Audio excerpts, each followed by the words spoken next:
सुभद्रा पंचम किस्ती टंका केबे आसीबो नोट करंतु तारीख एमाने पाइबे 5000 टंका। आसंतु जानिबा सुभद्रार एही नुआ अपडेट विषय केउ माननकु सुभद्रार पंचम किस्ती टंका मिलिबाकु जाउची आउ केउ तारीख रे से माने एही टंका पाइबे आसंतु जानिबा एही वीडियो माध्यम रे। तेणु वीडियो को आरंभ करबा पूर्वरु आपण समस्तଙ୍କୁ अनुरोध जेउ माने एपर्यंत आम चैनल को सब्सक्राइब करनांती आपण माने एबे ही आम चैनल को सब्सक्राइब करदंतु आ एही वीडियो को बहुत मात्रा लाइक शेयर और कमेंट करदंतु। तेबे चलंतु देरी न करिकि आज वीडियो को आरंभ करबा। राज्य सरकारक फ्लैगशिप स्कीम सुभद्रा योजना रे चतुर्थ किस्ती टंका हिताधिकारी खाता को आसी सारी।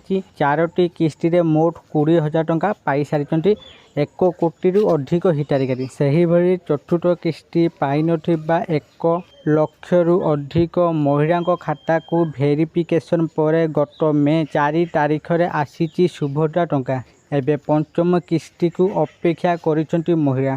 समस्त योग्य हिताधिकारी निकट में जेभली भावे सुभद्रा पहुँचब से नहीं योजना को क्रियान्वयन करने को लगातार भावे प्रयास करछंती राज्य सरकार। गत मार्च 8 तारीख हठात महिला दिवस अवसर में राज्यर कोटी अधिक हिताधिकारी खाता को आसीथिला सुभद्रा योजना टंका। तेबे पंचम किस्ती टंका केबे आसीबो केउ माने पाइबे समस्त योग्य हिताधिकारी निकट में सुभद्रा योजना टंका पहुँचाबा नहीं पूर्व भी घोषणा करछंती राज्य सरकार। वर्ष को 2टी किस्ती रे सुभद्रा टंका पठाउछंती राज्य सरकार। गोटे किस्ती महिला दिवस और अन्यटी राखी पूर्णिमा दिन आसुची। तेबे आसंता राखी पूर्णिमा रे सुभद्रा योजनार पंचम किस्ती टंका खाता को आसीबो।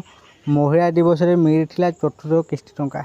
पूर्वर 4टी किस्ती रे मोट 20,000 टंका लेखाएं पाई सारी राज्यर 1 कोटी रु अधिक महिला। किंतु अयोग्य हिताधिकारी को एठुरु बाद देइचंती राज्य सरकार। परे पुनः समीक्षा बेले किछि हिताधिकारी को पुणी थरे सुभद्रा योजना रे शामिल करा जायतिला।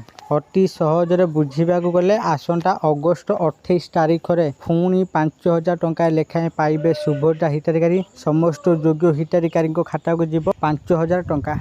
ओडिशा रे प्रथम थर पाई बीजेपी सरकार गठन करबा परे फ्लैगशिप योजनार सुभद्रार शुभारंभ करा जायतिला। राज्यर 1 कोटी रु अधिक महिला को आर्थिक भाव स्वावलंबी करने उद्देश्य एभली योजना हाथ को नहीं राज्यर मोहन माझी सरकार। यही योजना बेस लोकाभिमुखी होइतिला।